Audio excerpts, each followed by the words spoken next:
Hi, and welcome back to Continual Fandom. Tonight we've brought the gang together so we can go in pursuit of One-Eyed Willie's famed treasure. And before we start our adventure, let's see who the brave adventurers that are coming along on this intrepid trek to try and save our homes from foreclosure. Samantha. Hi, I'm Samantha Bryant. I write the Menopausal Superhero series and short form horror stories. And I am exactly the right age to remember the Goonies in the theater and have been a Goonie my entire life. Beth. Hi, I'm Beth Dolgner. I write paranormal cozy mysteries and romantic urban fantasy. And as I've gotten older, I've realized that a lot of the themes that are found again and again in my books come directly from watching Goonies from the time it was originally in the theaters. Leslie. Hi, I'm Leslie Gould. I write science fiction, urban fantasy, Matthew Peterson Monster Hunter series. And I grew up on the Goonies. It was a routine that we'd watch every year. So I really enjoyed the show. Lola. My name's Lola Lariscy. I'm a writer and I write science fiction. And I remember Goonies when I was a kid, although I thought I was younger. I thought I was like 8, but I looked at the year and I was like 14 and I'm like, I was immature. Okay.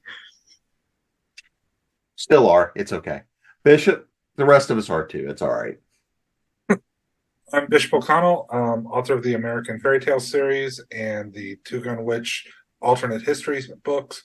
I remember seeing Goonies in the theater when I was a kid and just loved the fact that a bunch of kids were going on a real adventure. And I grew up in Southern California, and one of my favorite trips, we took a motorcycle trip up into Washington. We actually went through Astoria. So I actually got to see the town where it was filmed and see how much it actually really did match up. So yeah, it's always a favorite of mine. Joshua. Hello, my name's Joshua Palmatier. I write epic fantasy. I have 9 books out at the moment, 3 trilogies, and there should be a new trilogy coming out in 2024 called the Crystal Cities trilogy, so watch for that. I am also the founder and owner of the small press Zombies Need Brains, and we do themed science fiction and fantasy anthologies. We have an open call going on right now for 2 anthologies, so check that out. And we usually come out with 3 or 4 anthologies per year. So check out what we've got on the shelf at the moment. So obviously we're all of a certain age where we too were influenced by the grand adventure. So my first question, this is the quick round table, show of hands. Who saw it in the theater? Ow. That's what you get for being being of our certain age. Younger than us. I know, but that was just being cruel. So There were other reasons, not just my age, but yeah. So Samantha, so first time you saw it, what's your biggest memory out of the first time you got to see the Goonies? Gosh, I don't know. It's hard to remember the first time because I've watched it many times and inflicted it on my children many times. So when I think about it, one of the first things that comes to mind is Sloth saying, "Hey, you guys." So maybe that was it. But I actually saw it several times when it came out because there was a small second run theater in my hometown that I could walk to from my parents' house, and you could see movies for $1. So when the Goonies was starting to be an old movie, I saw it like every day for 2 weeks while it was there because I liked it that much. Beth? So I saw it, I must have been 6, maybe 7. And when I think of like my first impression of that movie, it's literally the thought that I came out of the theater thinking, I'm going to marry Mikey someday. Not Sean Astin, the actor, but Mikey, the character. I was like, that's what I want. We're going to have matching denim jackets and live happily ever after going on adventures around the world. Well, goals, life goals. Yeah, yeah. Leslie? For me, it must have been one of the times we rented the movie and had it at the house. But the biggest thing I remember is Data. And I've always been a kid that's really been interested in engineering and in mathematics, and the fact that he invented all those little gadgets, the realism of those gadgets. Now I realize isn't quite that accurate, but the funness of just being able to come up and invent those kind of things. I always wanted to be, for the longest time, I wanted to be an inventor, and I think that came from Data specifically. Lola? I would say the sense of adventure. I was an only child, and so I played with teacups and dolls and ran in ditches, but I did a lot by myself. So just having somebody to go on adventures with just was really cool to me. Bishop? For me, I think it was. I actually grew up on a military base, and this was back in the days that we had one theater. And we usually got movies well after they had left all the other theaters, but matinees and kids' prices were only a quarter. So that made it really fun to go see a movie over and over again on the cheap. And we kind of had free reign to where we could go wherever we wanted. And so, it was a great way to burn some time. But I remember, since we kind of like had the run of our base, there was lots of canyons and fields and open spaces and stuff, and we were kids, so we regularly got up to mischief out in the wilds. And seeing this movie, it reminded me of like me and my friends, that this was the kind of thing that like we could have stumbled onto, that like there was something hidden like way off, where the cars don't go on the base and things like that. And it was the sense of camaraderie around all these friends. Like nobody batted an eye about the fact that like, yeah, we're going on a treasure hunt, sure, why not, because that totally fits. And it also, growing up as an enlisted kid on the poorer side, I also felt that whole, which was very big at the time period, of course, the whole poor people sticking it to the evil rich people that were the developers and trying to take away, your clubhouse or your club or, your school or whatever. That has always resonated with me. Joshua? Okay, well, movie theater wise, I saw it once at the movie theater, and that was it, because that's it. We were only allowed to see a movie once at the theater, and then after that, you had to wait and catch it on like TV or something when they showed it once a year or something. But so I only managed to see it once at the actual theater. But I think what I remember most about it is that it like almost literally latched into absolutely everything I loved. I mean, basically, I'm a fantasy writer, and it is basically an epic quest. I mean, it's in the town, but it's set in modern times, and well, at that point, modern times, and now it's ancient history. I know it's. I know. It's only 20 years ago, for crying out loud. Check that calendar. Check that calendar. No, anybody says 20 years ago, I think 1980s. I mean, that's exactly what I think. But it just latched into the whole fantasy idea. They're going on this big quest. It probably helped that I was living up in on one of the islands in Puget Sound up in Washington State, and it was set in Oregon. So a lot of the locations when they were outside looked really, really familiar. And it had pirates. I mean, it just captured my, at that time I was 13 years old. It captured my 13-year-old imagination. It latched into everything I absolutely loved. And so there wasn't really one particular thing that I can point to and say, I latched onto this character, or I latched onto that. But it had puzzles, and it had pirates, and it had, it was just everything. I'm a mathematician, so I love puzzles too. So it just had everything. And so it was like a perfect movie for me at that age. And it's still a perfect movie for me at my current age. So yeah, it was just a blast. The whole movie was a blast. Especially since it's the 20th anniversary. So, exactly. The 20th anniversary of the 20th anniversary. Right. All right, and we're going to mute Leslie, And so I think for me, one of the biggest memories is kind of that thing of this group of kids getting to go on an adventure, right? And I think that especially for the time, you kind of had, yeah, you had this group of kids that were all, it was that big, instead of being high school, this is the last time we're ever going to see each other. It was that feeling of we're all losing our neighborhood. We're losing everything that's us. So this is our last chance at an adventure. And of course, as was popular in the 80s, was that movie that says, but, and you know, your options were either A, we're going to have a ski race to see if we can save the ski lodge, or B, hey, can we find the treasure to save our homes, right? So it was that big adventure. And I think this is one of those things that to me, the Goonies represented a lot of that genre and that story of the time.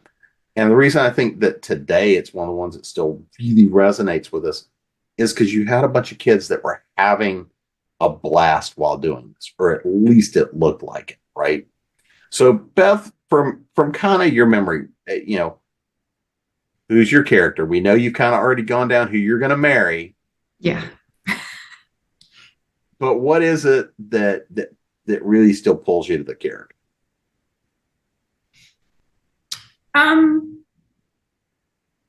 I think a lot of it is that, in a sense, that movie was my childhood. So even though I wanted to grow up and marry Mikey, I was also trying to live as much like Mikey as I could, because, you know, I grew up in a small town and there were no cell phones or anything like that. And me and my friends would get on our bicycles in the morning and we wouldn't come home until dusk. And we would go out into the woods out behind our subdivision and hike all these trails and, you know, convince ourselves that there was something beyond just trees and trash out there to find. And I think I love that sense of adventure. I love that sense that you make your own adventure. You know, you have the choice to just sit at home and do nothing, or you can get out and get on your bicycle and go discover something new and have a ball doing it. And so I just think it's that sense of let's go that I connect with all these years later. So Leslie, who's your favorite character? Favorite character is always going to be Data, or Short Round from the Indiana Jones movies. For those who don't actually watch the show, which would be amazing, but it's the whole ability to imagine items and just come up with an invention that really resonated with me. And then, in all, the big adventure, because I grew up in a dairy farm in upstate New York. We didn't do anything. I didn't have a big friend group because I was 20 miles from town, and my friend group was my siblings, and we would go and we had acres and acres to go explore, whether it was in the woods or just wandering the creek. And so we had our own little adventures that we kind of mimicked after Goonies, and that was always a lot of fun. But for me, the main character that I always kind of resonated with was always going to be Data. And now that he's been able to come back and be part of Loki and a number of other adventures as well, so we're getting to bring back our childhoods and feel old, because they're all old. Some of them are younger than I am. It was only 20 years ago. Oh yeah, that's right. You're right. And he's still so cute and has that like manic positive energy. You know, I feel like he's still the same guy. He just a little bit taller. It's great to see a 30-year-old have a career, second start in his career, and a manic innocence. That's always the thing I've loved about. Yeah, not just Data, but a lot of the characters that Ke Kwan plays have that, because I think it's natural to him. Yeah. Yeah. So Lola, who's your character? My character is Steph, Martha Plimpton. Because I was a tomboy, a geeky girl. I didn't really fit in, and I had glasses. And I've always liked her anyways. I think that was the first time I saw her. But after that, I always remembered her and would watch what she was in, and I always liked her. So yeah, I was her. I was the sarcastic friend. Bishop? Well, I mean, I was always an overweight kid, so I kind of got relegated to Chunk. That I empathized with Chunk, and I still haven't forgiven them for the whole truffle shuffle thing. That still ticks me off. But in Let's terms see it. of no, in terms of my personality, I was probably closer. I probably related more to Mikey because I was the one that like spurred all my friends on to go do stuff. That my parents were very, very big about kicking me out of the house, and they didn't have to kick too hard because my house wasn't a very nice place to be. So I took any excuse I could to disappear for an extended period of time. And so I was often dragging my friends along. So I was the one that, hey guys, come on, we got to go find the rich stuff. That would have been me. That my other friends were like, no, we just want to hang out. We just want to do no, come on, we got to go out. We got to go do this. Look at this awesome map we found. So yeah, I can totally relate to that. Dragging your friends along until they realize they're having a good time. Joshua. And I was going to say same thing. In terms of the group, the one I associate most with is Mikey, and for that reason, same reason the Bishop said, as I am the instigator in the group. I'm the one that actually gathers up all the friends, and forms the group usually, and I'm the one that prods them into doing things. Usually, I'm the one that initiates it. And actually, that's why you're a publisher now. Is you're still initiating trouble? Of course. I mean, that's the whole point of the insanity of running a small press. Is that one summer I was just like, okay, let's do it. And Mikey's the same way. Mikey is like, hey, we found a treasure map. Let's go find the treasure. Let's just that impetus to don't just talk about it and don't just dream about it. That's the other thing about Mikey is that he's the dreamer of the group, right? He's the one that believes that it's all true, and even at the end, he's the one that respects the dream, right? That's the whole point at the end is that he doesn't touch the scales because that's One-Eyed Willie's, and he's the one that believes in it so much that he's willing to even sacrifice part of it at the end and respect it. And, it ends up saving him, of course, at the end. But that he is certainly the character that I associate and empathize with most. I do a little bit with Brand as well because I was 13 at that time and I had two younger brothers, and so I was the one that had to watch the two younger brothers whenever the parents wanted to do anything. And so I had a little bit of empathy for Brand as well, Josh Brolin's character, and the fact that sometimes watching the younger sibling was a little hellish, because they could get up to things and tended to get up to things, and I think just the whole neighborhood group thing. Like I said, I lived out on one of the islands because we were military. I lived out on Whidbey Island in Puget Sound, and we were out away from the city, but we had a street, and the street had 15 houses on it, and the next house was probably, like Lola said, probably 10 miles away or something like that. It was this itty bitty little community. So all of the kids on that street, basically, we just banded together because that's all we had to play with. And but we were surrounded by woods, and so we'd go off into the woods and have adventures in the woods and all that kind of stuff. So and of course, our house was the gathering place. Like in the Goonies, everybody came over to Mikey's house and whatnot, and so it almost everything in that movie like tied into my life in some way. So, like I said, it was a perfect movie for me. Yeah, and I tend to think that a little bit of that slipped in for Josh Brolin when he played Thanos as well. So, a little bit of that inspiration. As to the reason for the snap was at least half of it needed to go. He's looking out for humanity. Maybe not individual people, but all of humanity. Yeah. So, Samantha, who's your character? So there aren't any of them that I ever really saw as me. I think I probably kind of wanted to be Steph, but I didn't quite have the guts to be Steph when I was that young to be that snarky and to be that confident.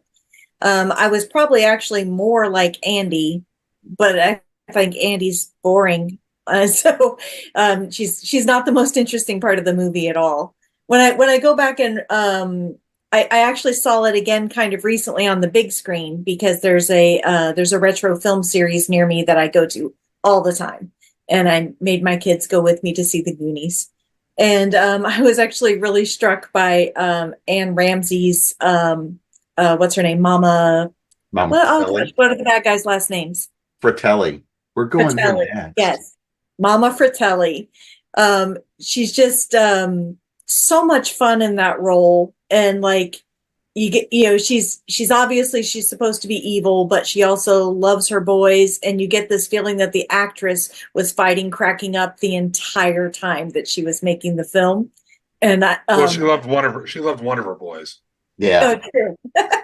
Oh, Well, talking about the Fratellis, we can't get past this without talking about, of course, the antagonists who were the poor, traumatized business owners, restaurant owners who were being, challenged and traumatized if it wasn't for these meddling kids. So, but yes, talking about Anne Ramsey, great character actress and great set of villains, right? So Leslie, how did you take the villains? Because again, when you look, especially Sloth, right? You had this great, I love Sloth. family. Yeah. Okay, quick side story, just because I love the Sloth character. When I did basic training in the Army, our drill sergeant really loved Sloth too, and he'd be all the time, every now and then, break for cleaning our rifles or whatever. He'd sit up there and go, and great comic relief. But as far as the Fratellis, I mean, they were just evil enough to spur on an 80s adventure story. They're not nearly as dastardly as they would need to be to do something like that nowadays and in modern culture. So, but in the 80s, the mama was ruthless. The other guys are more comic relief, which was great. But they were just enough to keep the adventure moving forward. When they were starting to get ready to quit, the Fratellis would be right behind them, and they'd have to move on. So I enjoyed that part of the story. Lola, what's your Fratelli's memory? Well, I'm going to do it a little differently. I'm going to tell you my memory from today. I was rewatching it and I was looking at the guy with the toupee. I was like, where do I know him from? And I was like working so hard. My little brain was just like, and then all of a sudden I saw the green wash in front of my eyes. And I was like, the Matrix. And it all came together. I'm like, that's the dude from the Matrix. Wow. Big difference 14 years makes, huh? So that's my memory. Bishop? Well, I mean, I think you've got to give Anne Ramsey props for embracing her character acting because, I mean, she wasn't cut out to be a leading lady, right? But she totally embraced the hand she was given and did an amazing job at it. And, she loved at least one of her sons and tolerated the other. And she was clearly the brains of the operation. I mean, she was the one that pulled off the prison break, right? That was the reason she wasn't in prison, is she actually knew what she was doing. And I'm convinced that she was prepared to throw her kids under the bus if need be for her to get away. But I like that they were evil but bumbling. And they were also the logical stand-in for the audience, that like when some things happened, they were the ones that were like, what? No, really? This is what's happening? Really? Come on. No, it can't be like this. But I thought it was an interesting twist that they did, that you thought they were just kind of like, they were bad, but they weren't like really evil until you found out what happened to Sloth. I mean, even like finding him chained up in the basement, it never really resonated with me that was really evil as a kid anyway. Obviously as a grown-up, I recognize just how messed up that is. But when you find out, with the singing of the lullaby, when the bow breaks, drops, and the baby and Sloth starts to break down, and it's like, okay, well, this just went to a whole new level of messed up that I wasn't expecting. But yeah, they were wonderful antagonists, and they were just, the acting of all three of them was just amazing. They just totally embraced the ridiculousness of their roles. You know, the least loved brother who was always singing the Italian opera. Yeah, I mean, it was. I don't know if I could pick any one thing down other than like when they're interrogating Chunk and he's talking about like where he dumped the fake puke over the balcony at the theater. Again, showing the time period that there was a theater with balconies in it. And he said, Mom, I think I like this kid. Joshua? Yeah, I mean, I think most people have already said all the good stuff about it, but they were like the perfect antagonists because, I mean, it is supposed to be a kids' adventure movie, and their main purpose was, as was already said, was to drive the kids forward, right, to keep the adventure going. Because, as was said, the minute it started slowing down, or the minute everybody was ready to give up and turn back or whatever, they would show up and push them forward. So yeah, they were extremely good just in terms of like plot device. And I would have to say that out of everybody in the movie, the one that played Mama Fratelli, she was the smartest character in the movie. She was the best actor in the movie, and she stole all the scenes. I mean, the minute she showed up in the scene, she stole the scene. And she was great because she was evil. And I totally agree that at the time, I mean, you as a kid knew that's what had happened to Sloth was like horrible and whatnot, but yeah, now you look back on it as an adult and you're just like, oh my word, yeah, that it goes over the heads of kids. At least kids at that time, it went over the heads of how horrible that was. But part of the whole point of the movie is that Sloth becomes accepted, right? And everybody ends up accepting him. So in the end, Sloth's story is a good story, and whatnot. But yeah, we look back on it now and it's like, ooh, I don't know if they could do that in a movie today. There's a lot of stuff from the 80s that they probably couldn't pull off today, or wouldn't be allowed to pull off today. And it is like a perfect embodiment of the 80s movie, the 80s atmosphere, the 80s feel. It's Spielberg was stunning in the 80s. I mean, I don't know if he can top what he did I don't think he's ever topped what he did in the 80s. I mean, he has more special effects and better digital effects and all that kind of stuff to play with now, but he has, I don't feel like he's captured anything, not just the Goonies, but anything that he did in the 80s. Well, and it was that kind of that peak age of practical effects, right? Yep. And that's one of those things is I don't think that you could do the Goonies with CGI. It wouldn't be the same. So Samantha, how about you?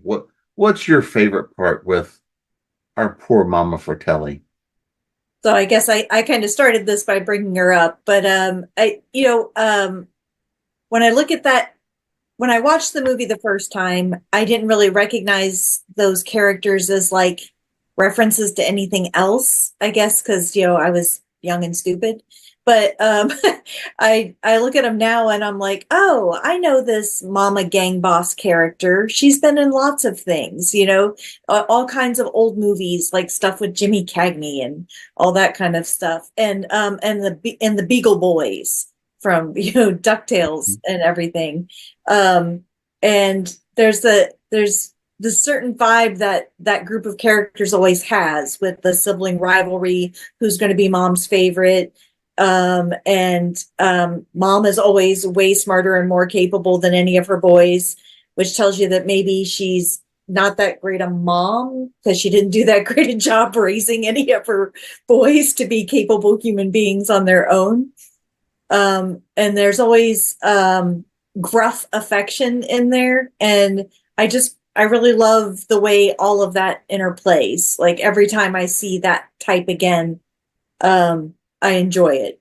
And somebody else was talking about how stuff from the 80s you couldn't do now. When they do the 80s now, you know, because it's a thing, right? Probably because we're the right age to buy everything, that they go back to the 80s and set things in the 80s, and it does go way darker than it went in the 80s. And you think about the Stranger Things, right? If we tried to make the Goonies now, Sloth would be like a character in a gothic novel. It would go so dark and so awful, and there'd be some sort of vengeance. So I appreciate that. I appreciate the thought that somebody could go through being treated like that and come out still being a joyous person who is looking for fun and, you know, makes friends with a kid over candy bars. Beth? Bishop kind of touched on the scene where Chunk is in the captivity of the Fratellis and they have his hand in the blender.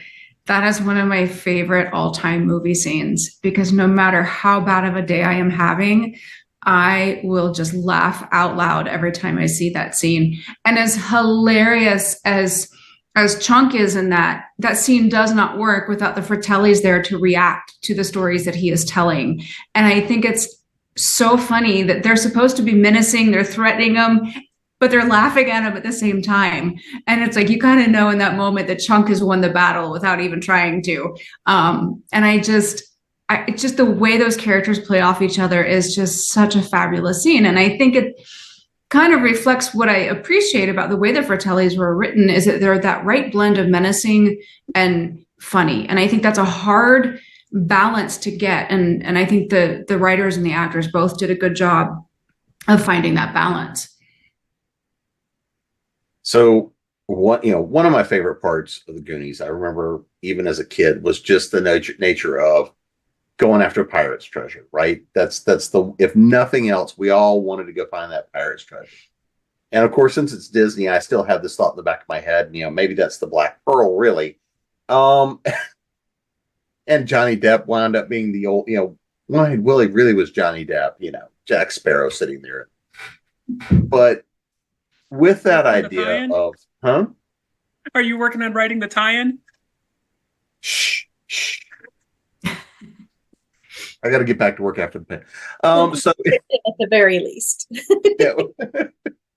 So Lola, for the time, especially in the 80s, pulling out that thing of, oh yeah, we're going hunting pirate treasure, right?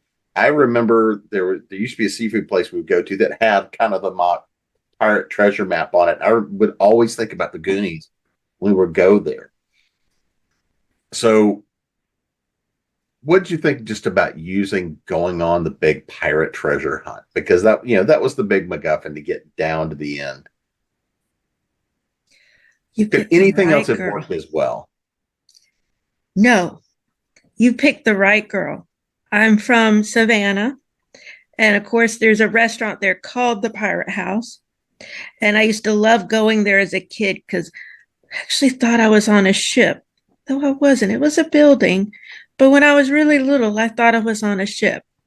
So that was very exciting because it was a pirate place and there could be pirates and arg.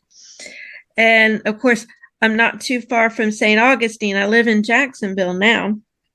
And St. Augustine is really big for pirates. I went on a replica Italian ship a few years ago, and I just love all that stuff. I grew up with it. So that was a big pull for me. I was like, treasure, pirates. And, it's a little, I feel a little safer knowing they're all dead. Although I'm going to be honest, I think I thought when I was a kid, I thought the ghost of the pirates actually steered the ship out of the cave. I think I thought that. Now I'm like, no, I think it just kind of went on its own. Anyways, that's all. So, Bishop, how about you? Chasing the pirate treasure.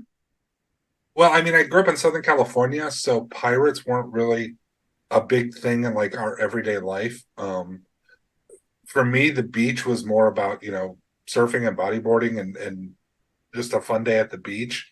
But the idea of the treasure lured me in because I was playing Dungeons and Dragons when I was, 9, I think is when I first started. So I mean, the idea of, the treasure hoard and all that absolutely resonated with me. And one of the fun things about living on a military base is you can often get yourself into trouble finding things that the military was throwing away that weren't meant for kids to get into, but kids invariably got into. As an example, I remember we stumbled upon one of those silver fireman suits that had been thrown away, and like part of the face mask had broken, so it obviously wasn't usable anymore. And we found out that was great for shooting each other with BB guns without hurting each other. And my brother, who's 9 years older than me, him and his friends got in trouble because they jumped a fence where one of the wreckage of a Blue Angels crash went, and one of his friends wanted to steal the wing and take it home. Because of course nobody would notice this gigantic blue and yellow wing going down. So I mean, it was a different kind of treasure, but it was still this idea of finding treasure, finding something cool and neat and interesting. So I mean, to me, honestly, the pirates were kind of just an add-on. It wasn't really the pirate aspect; it was the treasure aspect. And it was also, you know, when you're a kid growing up poor, the idea of finding loot, you know, finding rich stuff and gems and gold and all this stuff, and it's because it's freedom, right? I mean, that's what you want to attain for. It's like, now I can buy that big mansion on the hill and have the big fancy car, and I don't have to worry about, you know, eating canned vegetables every day. That was the kind of stuff that resonated with me. So it was definitely the treasure. The pirates were kind of I mean, pirates were cool, but they weren't at the top of my list. Joshua? Oh my God. You have to remember, I was in Puget Sound in Washington State with islands everywhere. We were living on an island. It was misty almost all of the time. We had, you know, all the cedar trees and pine trees and stuff all around us. So literally everything about the pirates in the movie, like I could see around me. So like totally captured my imagination, the pirate aspect of it. I can't say I'm the opposite of Bishop. It was never the treasure for me. It was always the pirates. And I have to say that out of every scene in the movie, I mean, the movie was humorous and it was fun and it was an adventure and everything, but probably the most impactful scene of the movie for me was when they actually see the cave with the pirate ship. And, you know, they're just standing there in awe of this pirate ship. Like, they found this pirate ship, and the music, I can like hear the music in my head from that particular scene. We got to talk about the music in the movie at some point as well. But like that whole scene, I like literally remember sitting back in the theater and just going like, wow, you know, that completely and utterly captured my imagination. And then, as Lola said, you know, at the end of the movie, with them watching the pirate ship just sail out on its own, you know, there's nobody steering it, it's just heading off. I mean, that was like a secondary, like, wow, awe moment in the movie for me. And of course, all of that's tied in with the idea of pirates. Even though we don't have any actual pirates in the movie at all, like live pirates, all we've got are the dead pirates. But but I mean, that whole sense of awe is one of my big takeaways from the movie. Samantha, I know you'd be wanting to chase the pirates. Yeah, I mean, I enjoyed the pirate part of things, but I didn't grow up particularly like that wasn't one of my things I was into, was pirates. But I definitely identified with being part of a working class family in a working class town that was losing their town to rich dudes who wanted to make it into condos. And so I was very attracted to the part of the story about, you know, kids finding a way to save their home from all that, you know, because what are they going to do, right? I mean, a lemonade stand isn't going to cure this one, right? You're gonna need some big bucks. You're going to need the rich stuff, and they found it, you know. They're gonna win. Those developers are going to have to go away now because they can't be forced to leave their homes because they found these gems and they saved their family. And, it's a little dark for this conversation maybe, but the town I grew up in, it's not the town I grew up in because the pirates won there. The house my dad grew up in is under a condo now. So I think I do have experience with pirates. They're just the ones with law degrees. Beth? Hmm? Well, I also grew up in Central Florida, and we had annual passes to Disney. And so I rode the Pirates of the Caribbean a lot. And I think between that and the Goonies, I mean, for me, I'm kind of like Joshua, where it wasn't for me so much about pirates, but about that sense of adventure and that sense of discovery. I love history, and I just think of how cool it would have been to find something historic like an intact pirate ship. And we won't get into the unlikelihood of that ship lasting for that long, sitting in a body of water. But I think it kind of just that idea of exploring. I mean, I even considered being an archaeologist for a while to get that, same kind of sense of discovery and discovering history and feeling like it's still alive in some way. So I think that's really what appealed to me more than the actual pirate aspect. Leslie? For me, it was more like on what Bishop said. I mean, I grew up in upstate New York, about as far from any significant body of water as you can get, on a dairy farm. So adventure for me was going out and exploring. The farm we were on, it's built probably in the early 1900s. My uncle owned a farm just up the road from us, and he had all these little outbuildings at his farm, and one of them had like this old 1980. Well, gosh, I know it sounds relevant to the book, but it was a really probably 1960s VW Bug sitting in one of these outbuildings that we could go crawl around in. We'd find like old baseball cards or something laying around and just going and exploring. And I think that's where the Goonies really fell into my life. It's just, it gave us a sense of adventure, something to do besides getting up and going to milk the cows or do whatever field work there was. And the idea of being able to discover something that would, I think it's been said before, just to free you from your current situation. I knew a long time ago I wasn't going to be a farmer, so being able to find something that would give us the freedom to go do what we wanted, that would really entice me. But there's lots of space on 300 acres to go exploring and get yourself lost for a little bit. Somehow manage to find your way home in time for dinner. So, Bishop, thinking about the Goonies and, probably a lot of the other films of the period, right? How has this story and the storytelling and just the memories of it maybe worked its way into some of your work and some of your creativity?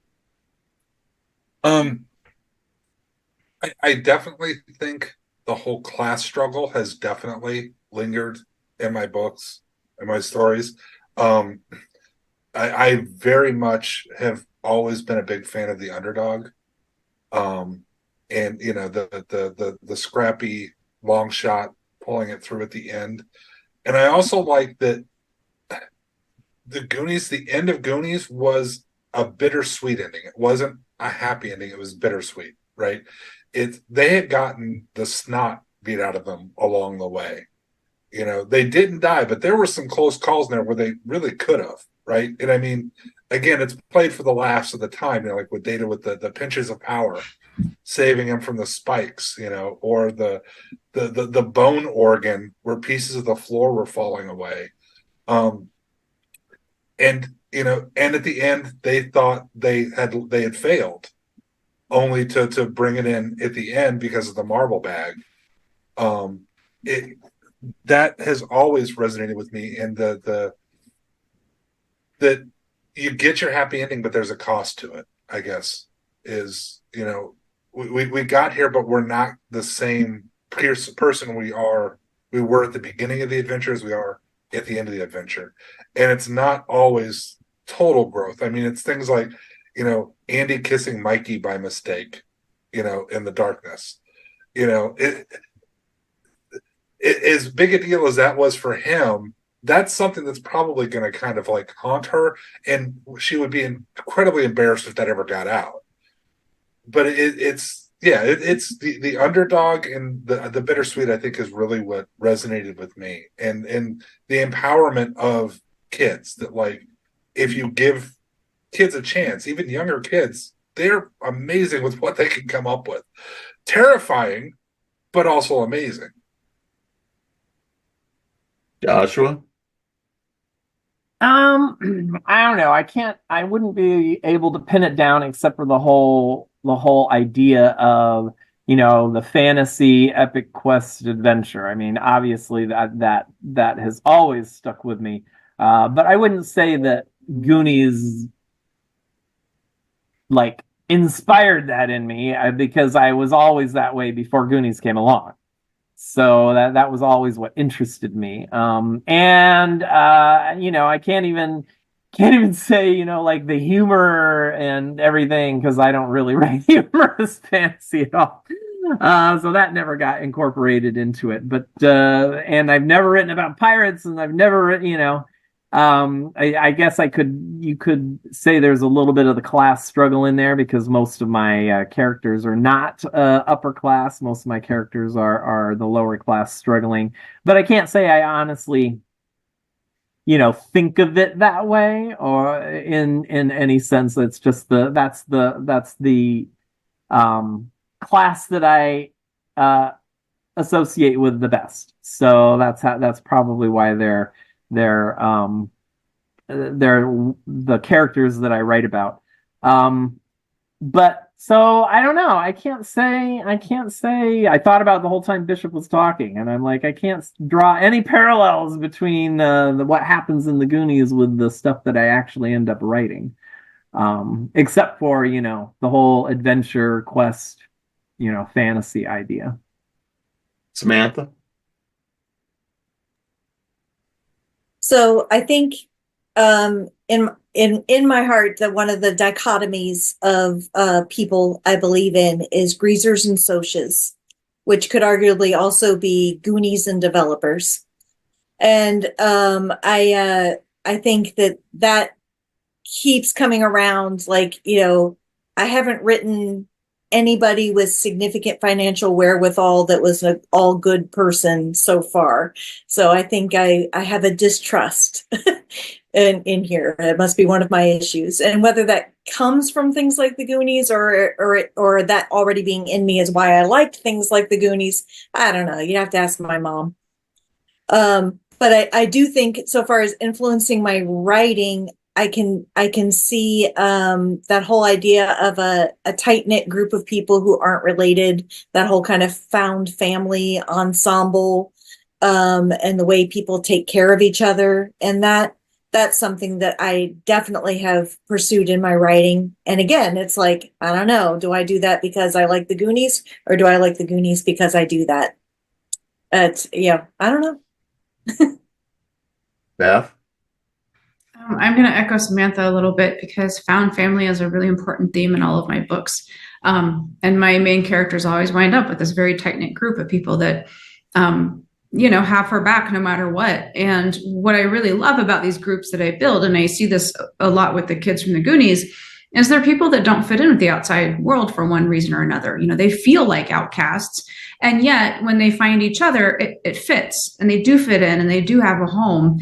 And I love that the kids in that group, they definitely don't fit in with the rest of the world in a lot of ways. But they're so different from each other as well. I mean, look at Mouth. Like, how is Mouth hanging out with like Chunk, or Data? Like, they're all so different in their interests and kind of their image and what they're into. And yet it works. And I love reflecting that kind of unlikeliness, and yet it works kind of style into my writing. Leslie? Sound like a broken record, but that group of people that succeed together where one person wouldn't succeed, that's kind of the biggest thing that shows up in my writing.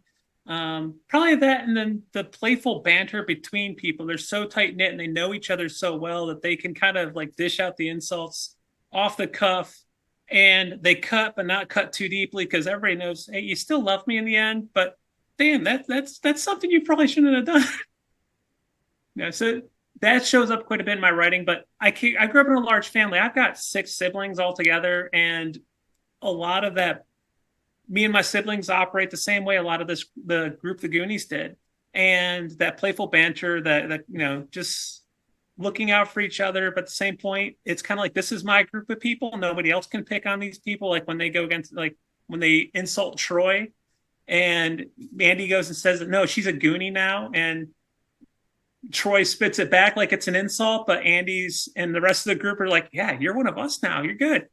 That kind of playful banter kind of works out in quite a bit of my writing as well. Lola? Well, I have a character who's a spaceship captain. She's not a pirate, but I guess I kind of see her as one. She doesn't steal stuff, but she's very rude, very antisocial, and she does try to get stuff over on people. She's manipulative, and she kind of does try to manipulate the situation to what she needs it to be. So she's like an emotional pirate. Is that a thing? I'm making it a thing. I'm making it a thing right now. She's an emotional pirate. Okay. That just sounds like the name of a romance series. And even like we started talking before the panel and whatnot, there's always a ton of stuff to go on. Maybe some of the various versions, deleted scenes. And of course, Joshua, you want to talk about the music. So what's the thing for you that we haven't gotten around to talking about? Because there's a ton of stuff on any movie we can dive into. But so Joshua, what do you want to talk about?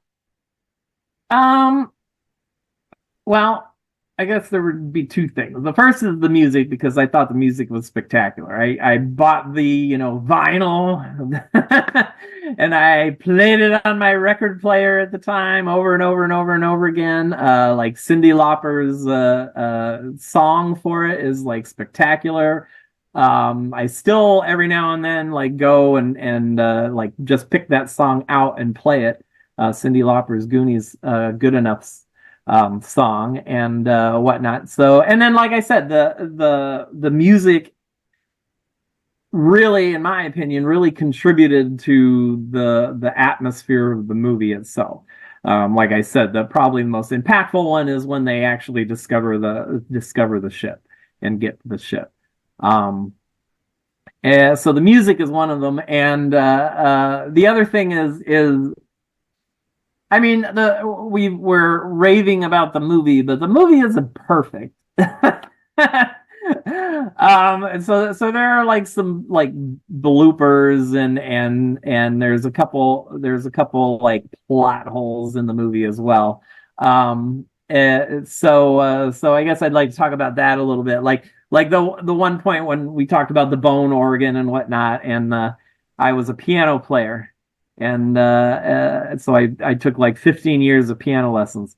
And so at the one point, I can't remember, I think it was Andy, but she was like, is that an A sharp or a B flat? And at the theater, that like totally took me out of the movie, because I'm like, that's the same note. So I don't know if they did that on purpose, so that it didn't matter what she played, that would still be the correct answer. But I don't think so. I think it was just this blooper. And if you're a musician at all, you're just like, there's no way you can mistake a sharp with a flat. I mean, it's just not possible that you're gonna do that. So like that's one instance where it like kind of threw me out of the movie, where I wasn't in the adventure anymore. I was now, aware of the fact, even though I was 13, I was aware of the fact that I was watching a movie at that point, and I wasn't absorbed anymore.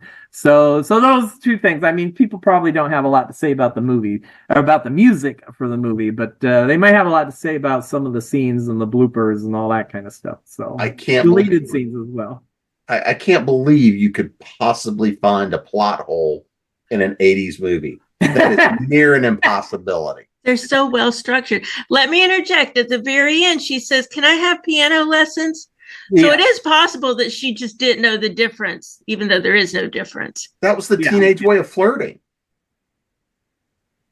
But I Fast mean, and Furious. I think back on it, and I'm like, okay, maybe they did it because then no matter what she played, which one she chose, it was still the right note. So maybe the writers were aware, and it wasn't like a blooper, so to speak. But maybe the I writers can were aware understand it and being the did same it note on being purpose. the issue if she was looking at the keyboard and wanting to know, is that the A flat key or is that, or a B flat key or is that the A sharp key? But to be reading notes on a sheet and think they're the same note, they're totally written totally differently. You can't mistake the two. Yeah, exactly. So I don't know. That was just one of the things that always threw me out of the movie. You know, it was that. But that's because like I said, I'd been taking piano lessons for years and years and years at that point. So All right, I only Samantha. had 1 or 2 years and I got pulled out for the exact same reason. So yeah. All right, Samantha. What did you want to talk about with the movie? So that speaking of things that pulled you out of it, boy, Sean Astin became a much better actor later. Wow.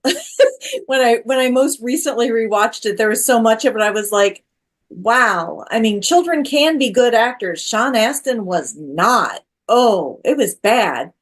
And I still have lots of affection for it, but I'm like But I think the thing that we didn't talk about that is one of the things I love is just kind of the look of the props and the sets, the way they built their pirate stuff with like a little bit of feeling like it might be a historical thing and definitely a lot of feeling like it's the storybook version of it. The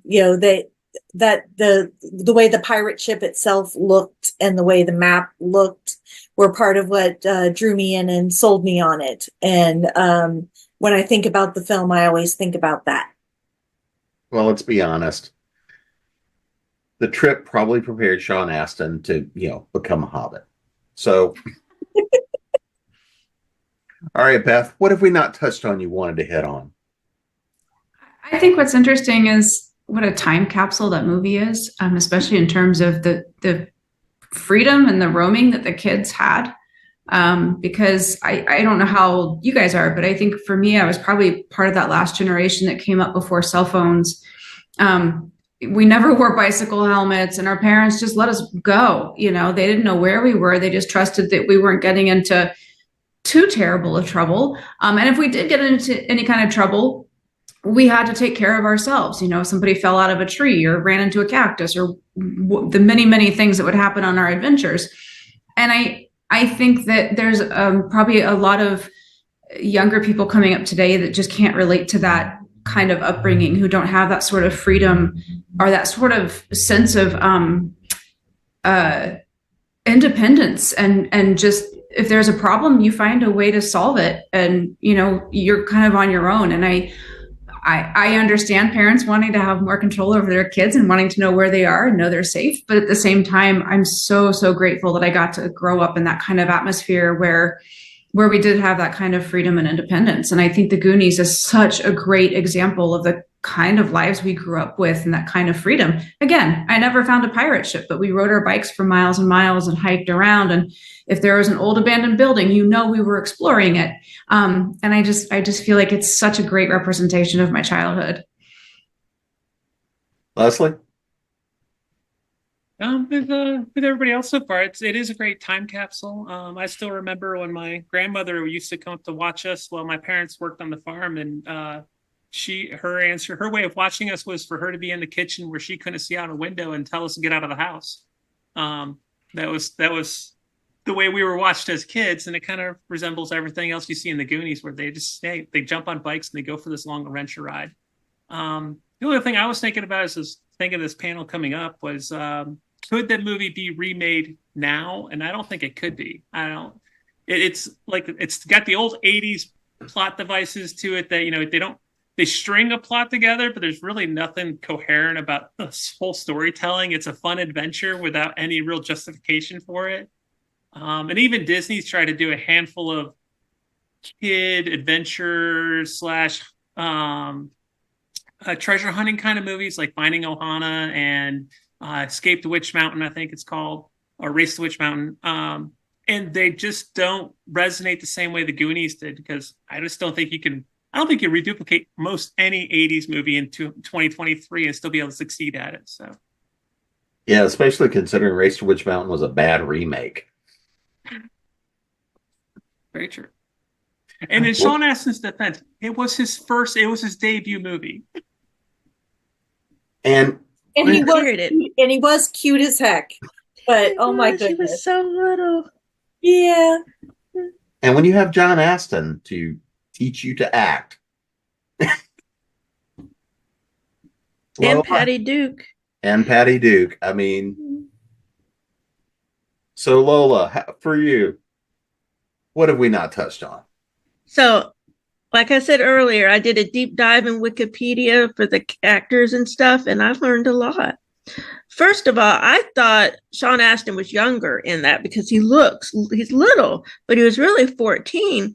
So that was 1985, and he got married in 1992. So he got married 7 years after that. I'm like, and that wasn't statutory rape. I'm sorry, but he's so little. I'm like, he got married 7 years later. And I love that the actor who played Chonk, Jeff Cohen, he went on to become a lawyer. Not only that, but he like represented Kihai. I'm going to say it wrong. Kihai. He represented him and helped him get everything everywhere all at once. And I think that's awesome. And sadly enough, the actor who played Sloth, he died 4 years after that of a drug overdose, which is very sad. He was 6'8". So he was naturally tall. He was a football player. And in addition to the drug overdose, he also had an enlarged heart. So the drug didn't help. And of course, we know Kihai. He went on to do Everything Everywhere All at Once, and he won an Academy Award, which I think is totally awesome. And Martha Plimpton, I just love her. I've loved her forever. And she was in Raising Hope, a TV show I adored, in a movie called 200 Cigarettes. Josh Brolin, he went on to do some stuff. I don't really remember. Something Marvel. Have y'all heard of that? I don't know. Some kind of indie thing. And that's all I don't really, that poor girl, whatever her name was, Kelly Green, her character really was boring and I really didn't care. Apparently she has some kind of theater company now. Poor girl, but yeah. So it's neat seeing what they're all doing now. All right, Bishop, what have we not hit on besides the octopi? I thought, I think it's good to let people know that there was a longer version. I don't know what the official title of it is, if it's the extended version, director's cut, or whatever. There was a longer version that was briefly available on Disney, and I know that because that's where I saw it for the first time and found out that it was real. And it wasn't advertised as being any different or anything like that. They included some of the scenes like where the map got the burn holes in it, where it caught fire, and it actually did fill in some of the plot holes. It also had a giant octopus in it, which the bit at the end when Data's talking to the reporter, it says, "Oh, the giant octopus was very, very scary." There actually was a giant octopus that they ended up cutting out of it, and Data ends up defeating it by shoving his Walkman into its beak while it's playing the Cyndi Lauper song, which somehow was playing underwater. But I mean, my Walkman, it was like if you looked at it wrong, it would stop playing. But it's the power of Cyndi Lauper. Yeah, exactly. I would agree with that then. Yeah, that sounds totally logical to me. But there was so much more to it that there was a lot more depth to it. And I also think that like within that version, you could see more of just how much fun the cast was having. Like I heard a story about like the scene with the water slides. The director eventually had to like put their foot down because the kids were purposely screwing up scenes in the water slide so that they could keep doing it over and over again. And the director finally had to say, "Okay, guys, that's it. We're done. This is how it's going to be." And if no matter what happens, which is why you see some of them are actually laughing in some of the shots, and it's some are making asses out of themselves as one would. And I do think that I thought it was a neat bit of trivia too that the expression they have when they see the pirate ship for the first time is them actually seeing the pirate ship for the first time. that they had made sure not to let anybody get in to see it so they could have an honest reaction. But yeah, it to me, it kind of redeems the end of the movie, that it's like, it isn't just an exaggeration. They're not just making stuff up. This stuff actually happened. It was just wound up on the cutting room floor. And I don't even know if that version exists anywhere anymore, which is a shame, because I know a lot of people would really be interested in getting to see it. Maybe that can save Disney. They re-release it. Yeah, they're really struggling otherwise. Well, I think we probably have to bring this adventure to an end. But before we get out of here, let's make sure that everybody knows where to find you, Goonies. And because somebody left me in charge, I don't know who had made that poor choice. I'm going to go backwards. So, Joshua. Well, that wasn't fair. I'm unprepared. Okay. I know. Nobody ever said I played fair. I'm a Fratelli. At joshuapalmatier.com and also zombiesneedbrains.com. I'm on Facebook, pages for both of those. But on Facebook, you have to find Joshua B. Palmatier.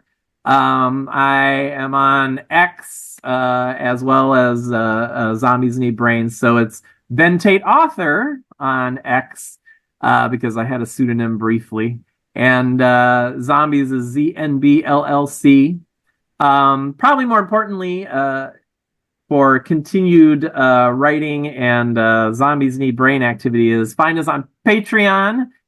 Become a patron on Patreon. Just look up Zombies Need Brains there. That's where we're running our magazines. So check out the magazine there.